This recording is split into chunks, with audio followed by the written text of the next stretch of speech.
Assalamualaikum warahmatullahi wabarakatuh. Saya Ahmad Zaldi Rifki Anugrah dengan NIM terakhir 070.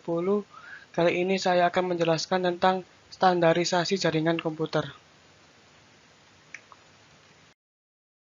Standarisasi jaringan. Untuk berkomunikasi dengan macam vendor, komputer diperlukan sebuah aturan baku yang standar dan disetujui berbagai pihak. Seperti halnya dua orang yang berlainan bangsa, maka untuk berkomunikasi diperlukan seseorang penerjemah atau interpreter, atau satu bahasa yang dimengerti kedua belah pihak. Dalam dunia komputer dan telekomunikasi, interpreter identik dengan protokol. Untuk itu, maka Badan Dunia yang menangani masalah standarisasi, ISO, International Standardization Organization, membuat aturan baku yang dikenal dengan nama model referensi OSI atau Open System Interconnection. Dengan demikian, diharapkan semua vendor yang perangkat telekomunikasi haruslah berpedoman dengan model referensi ini dalam pengembangan protokol mereka. OSI atau Open System Interconnection. Model OSI terdiri dari 7 layer, mulai dari physical sampai dengan application. Model referensi ini tidak hanya berguna untuk produk-produk LAN saja, tetapi dalam membangun jaringan internet sekalipun sangat diperlukan. Hubungan antara model referensi OSI dengan protokol internet bisa dilihat dari tabel berikut ini. Protokol yang bekerja di opsi layer. Application layer. Yang pertama ada HTTP atau Hypertext Transfer Protocol. Protokol yang dipergunakan untuk mentransfer dokumen dan web dalam sebuah web browser melalui www. HTTP juga merupakan protokol yang meminta dan menjawab antar klien dan server. Yang kedua ada FTP, File Transfer Protocol. Protokol internet yang berjalan dalam layer aplikasi yang merupakan standar untuk mentransfer file komputer antar mesin-mesin dalam sebuah jaringan internet. Yang ketiga ada NFS atau Network File System, jaringan protokol yang memungkinkan pengguna di klien komputer untuk mengakses file melalui jaringan dengan cara yang sama dengan bagaimana penyimpanan lokal yang diaksesnya.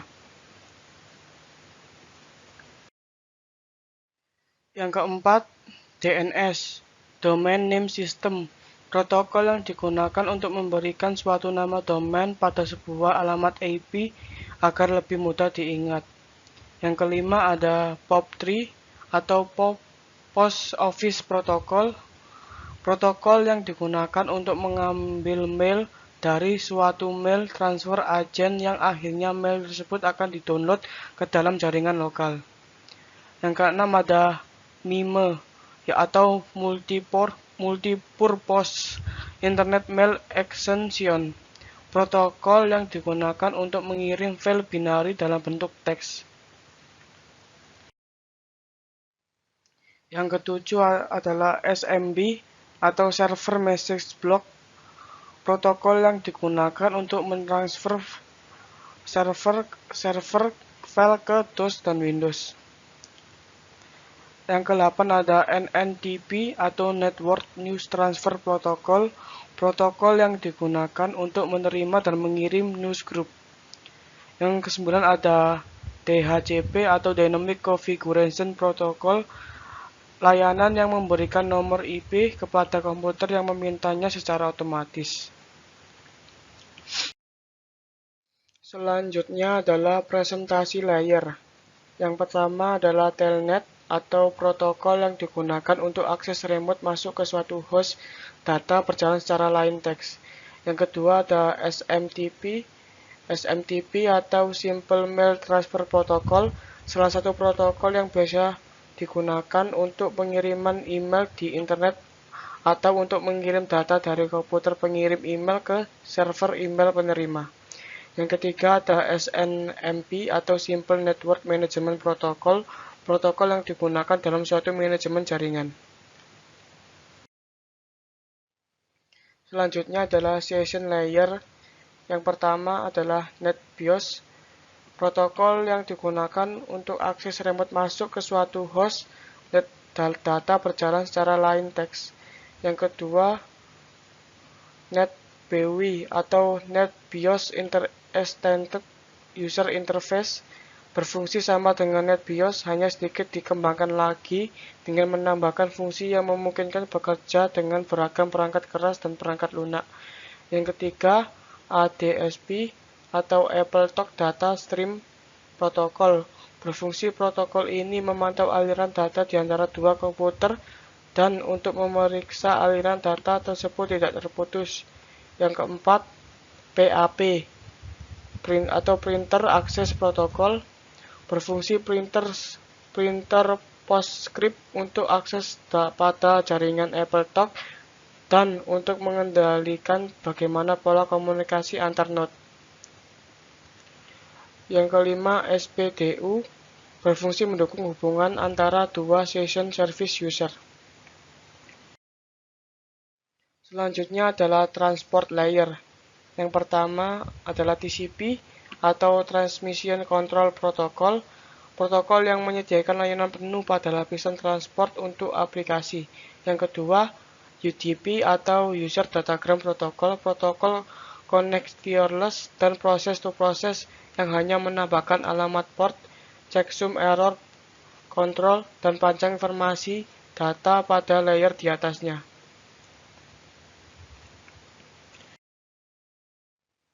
Selanjutnya adalah network layer. Yang pertama adalah IP atau Internet Working Protocol, mekanisme transmisi yang digunakan untuk mentransportasikan data dalam paket yang disebut datagram. Yang kedua, ARP atau Address Resolution Protocol, protokol yang digunakan untuk mengetahui alamat IP berdasarkan alamat fisik dari sebuah komputer. Yang ketiga ada RARP atau Reverse Address Resolution Protocol, protokol yang digunakan untuk mengetahui alamat fisik melalui IP komputer. Yang keempat ada ICMP atau Internet Counter Message Protocol, mekanisme yang digunakan oleh sejumlah host untuk mengirim notifikasi datagram yang mengalami masalah pada hostnya. Yang kelima ada IGMP atau Internet Group Message Protocol, protokol yang digunakan untuk memberi fasilitas message yang simultan kepada grup penerima. Selanjutnya adalah data link layer. Yang pertama adalah PPP atau Point-to-Point Protocol, protokol yang digunakan untuk point-to-point pada suatu jaringan. Yang kedua ada SLIP atau Serial LAN Internet Protocol, protokol yang digunakan untuk menyambungkan serial. Selanjutnya adalah Physical Layer, yaitu tidak mempunyai protokol yang spesifik di layer ini karena pada layer ini hanya mengirim bit-bit data. Network Protocol, Serial LAN Internet Protocol atau SLIP.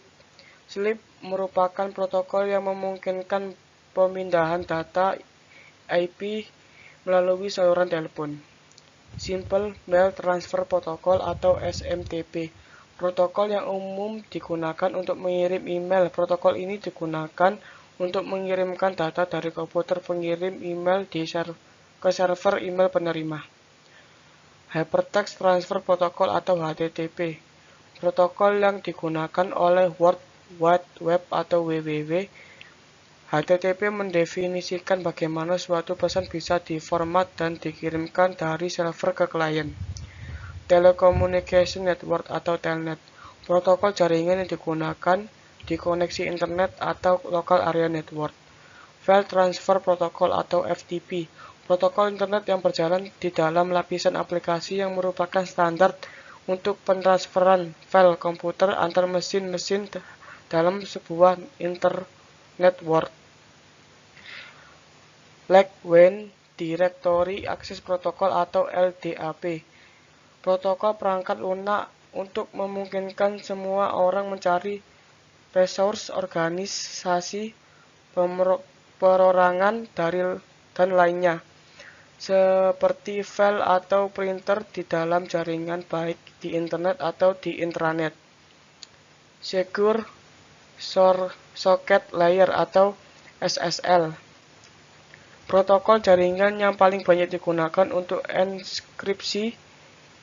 Ditambah lagi, SSL digunakan tidak hanya keamanan koneksi web, tetapi untuk berbagai aplikasi yang memerlukan enkripsi jaringan end-to-end. Simple Network Monitoring Protocol atau SNMP, protokol yang digunakan untuk monitoring device di jaringan.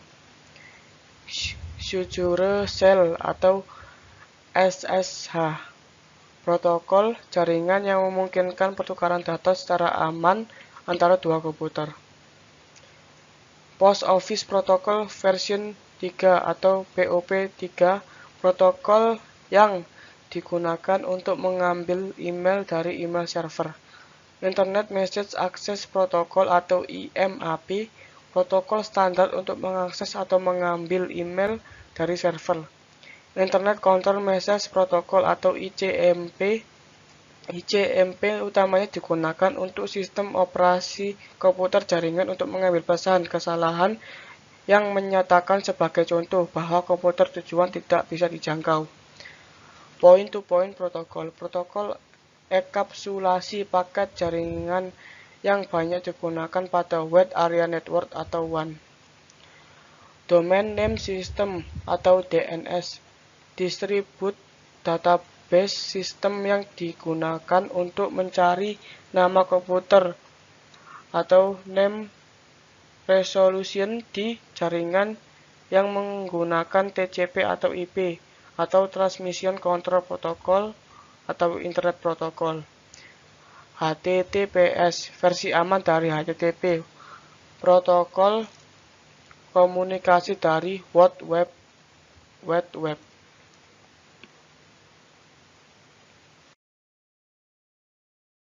Sekian presentasi dari saya. Kalau ada salah kata mohon maaf. Wassalamualaikum warahmatullahi wabarakatuh.